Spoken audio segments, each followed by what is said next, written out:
আসসালামু আলাইকুম ওয়া রাহমাতুল্লাহ। রাজনীতির হিসাব নিকাশে শেষ পর্যন্ত সবচেয়ে বেশি চাপে পড়ে সাধারণ মানুষ।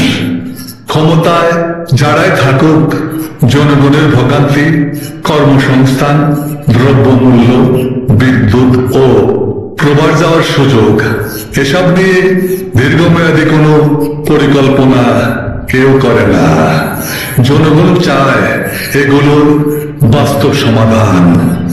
দল বদলালে যদি মানুষের জীবন না বদলায়, তাহলে সেই রাজনীতি শুধু ক্ষমতার পালাবদল, জনগণের ভাগ্যের পরিবর্তন নয়।